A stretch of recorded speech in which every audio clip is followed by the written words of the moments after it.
Fake రైతులు.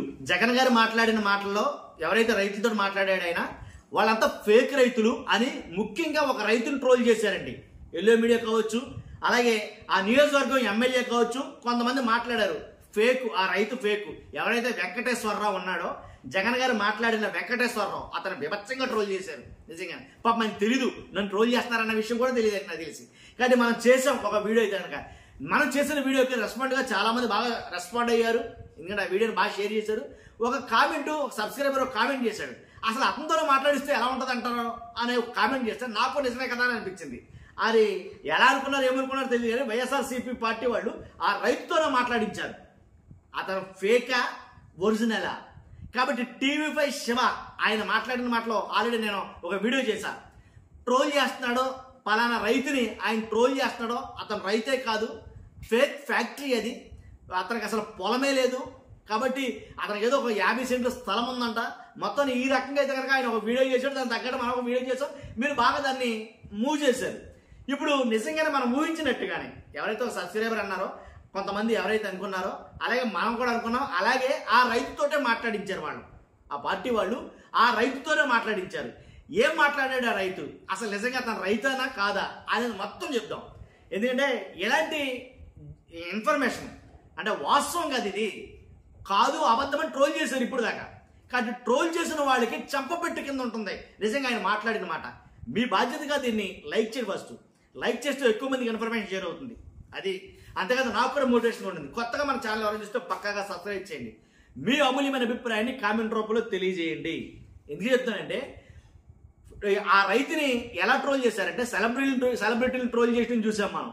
తర్వాత TV ఆర్టిస్టులు కానీ యాంకర్లు కానీ ట్రోల్ చేయడం చూసాం మనం. అలాగే పొలిటీషియన్ కూడా ట్రోల్ చేయడం చూసాం మనం. కడకి అన్నం పెట్టే రైతు అంటే అన్నం పెట్టే రైతులు కూడా ట్రోల్ చేయడం మొదలు పెట్టారు అని అనిపించింది నాకు. అందుకే నేను ఆ వీడియో చేశా. అనూహ్యమైన స్పందన కూడా వచ్చింది ఆ టీవీ5 శివ గారి గురించి. కాబట్టి ఇప్పుడు నిజంగా రైతే మాట్లాడాడు. ఆ రైతు మాట్లాడింది నేను మీకు వినిపిస్తాను. అలాగే కుదిరితే వీడియో ఎండ్లో కూడా అది ఆయన మాట్లాడింది పెడతాను. అందు గురించి మీరు ఖచ్చితంగా ఎండాక చూడాల్సిందే, మీకు వేరే ఆప్షన్ లేదు. కానీ ఫస్ట్ అయితే లైక్ చేయండి చెప్తాను. లైక్ చేస్తే నాకు మోటివేషన్ ఉంటుంది. ఇప్పుడు విషయం ఏంటంటే ఎవరైతే వెంకటేశ్వరరావు జగన్ గారు మాట్లాడారు ఆయనతోటి, అదే పాపం అయిపోయింది. పాపం ఆయనకి జగన్ గారు అడిగిన దానికి ఆయన సమాధానం చెప్పాడు. ఏంటి పరిస్థితి, ఎలా ఉంది, ఏంటి మీ చేలు ఎంతవరకు దెబ్బతిన్నాయి, పంట ఎంతవరకు నాశనం అయిపోయింది, మీ ఇన్పుట్ సబ్సిడీ మాట ఏంటి, మీకు ఇన్సూరెన్స్ వస్తుందా లేదా, అసలు ఇన్సూరెన్స్ మీరు కట్టుకున్నా, ఇలా మాట్లాడితే ఆయన కొన్ని మాటలైతే మాట్లాడాడు. ఒక మాటకి మొత్తం కాలింది చాలా మందికి. ఒక మాట మాట్లాడాడు ఆయన ఆ రైతు. అందుకే ట్రోల్ చేస్తున్నారేమో అని అనిపించింది నాకు. ఏం మాట్లాడాడంటే ఆయన మాట్లాడిన మాట ఏం లేదండి, చంద్రబాబు నాయుడు గారు చాలా ఏమైనా చేశారా ఏంటంటే, ఏముందండి కుర్చీ రానంత వరకే, ఒకసారి కుర్చీలోకి ఎక్కిన తర్వాత అన్నీ మర్చిపోయాడు అని ఆయన మాట్లాడడం జరిగింది. మీ హైరామ్ అలా కాదు, ఏ సంవత్సరానికి ఆ సంవత్సరం మీరు ఇన్సూరెన్స్ని రెగ్యులర్గా మీరు కట్టేసేవారు. అసలు మాకు మీరు కట్టడమే వంతు ఏంటి, ఇన్సూరెన్స్ మాకు ప్రతి సంవత్సరం పడేది ప్రాబ్లం వచ్చినప్పుడల్లా. అలాగే ఇన్పుట్ సబ్సిడీ కరెక్ట్గా వచ్చేది. ఇలాగ ఎన్యూమరెన్స్ ఇవన్నీ కూడా అంతా ఒక రెగ్యులరైజ్ ప్రాతిపదికన జరిగాయి అన్నీ కూడాను. ఇప్పుడు అదేమి లేదు, అసలు ఉన్నారో లేదో తెలియదు. చంద్రబాబు నాయుడు గారేమో ఆకాశంలో వెళ్ళిపోయాడు, ఆయన అధికారులు ఏమో రోడ్లంటే వెళ్ళిపోతున్నారు, మేము మాత్రం సేలో ఉండిపోయాం అన్నట్టుగా తమ బాధను వ్యక్తపరిచాడు ఆయన. అందువల్ల అతను టార్గెట్ చేసి ట్రోల్ చేయడం మొదలెట్టారు.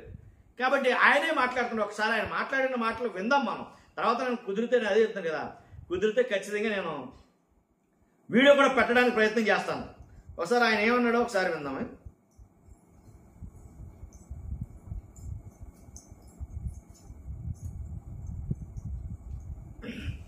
ఒక్కసారి ఏంటంటే ఆ రైతు మాట్లాడాడు. ఏంటంటే అతను రైతా కాదా, లేకపోతే నిజంగా ఫేక్ ఫ్యాక్టరీయా, కావాలని వైఎస్ఆర్సీపీ వాళ్ళు పురమాయించారా అతన్ని ఏంటనేది మొత్తం అతను క్లియర్గా మాట్లాడాడు. ఆయన మాటలోంచి ఉందాం.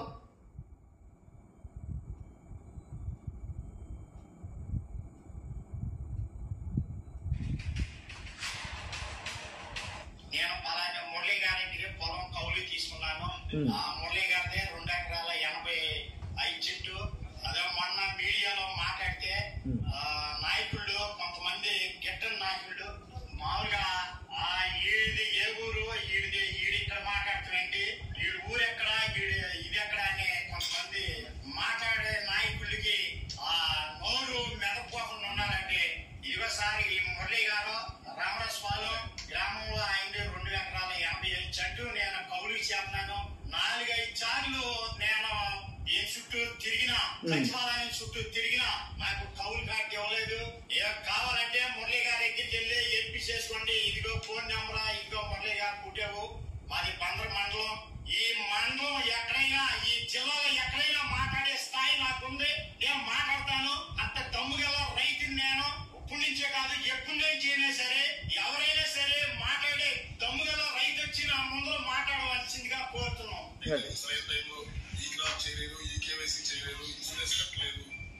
విన్నాం కదండి, ఆ రైతు ఎంత ఫోర్స్ గా హార్ష్ గా మాట్లాడుతున్నాడు. నేను రైతుని, 2 ఎకరాల 80 సెంట్లు చిల్లర ఎంత చెప్పుకొచ్చాడు ఆయన. కాబట్టి నేను కౌలుగా చేస్తున్నాను, నేను రైతుని కాదు అన్నవాడు ఎవడో, ఆ రైతు ఎవడో నా దగ్గరకు వచ్చి మాట్లాడమను అని చాలా హార్ష్గా అయితే ఆయన మాట్లాడాడు. మొత్తానికి ఏదైతేనండి, మామూలుగా మాట్లాడటం కాదు, ఆయన పట్టాదారు పాస్బుక్, అలాగే కౌలు రైతు ఏదైతే ఆ పుస్తకం ఉంటుందో కౌలు రైతు పుస్తకం చూపించి, అలాగే అతను ఊడుస్తున్న పొలంకి సంబంధించిన పట్టాదారు పాస్బుక్ జెరాక్స్ కాపీ చూపించమని అతను మాట్లాడటం అయితే జరిగింది. ఇదండి జరిగింది. ఖచ్చితంగా దీని మీద మీ అభిప్రాయం ఏంటో కామెంట్ రూపంలో తెలియజేయండి. మర్చిపోవద్దు, వీడియో ఉంది, వీడియో చూసిన తర్వాత కంప్లీట్ అయిన తర్వాత అప్పుడు మీరు కంప్లీట్ చేయండి. ఓకేనా? Thank you very much. Bye.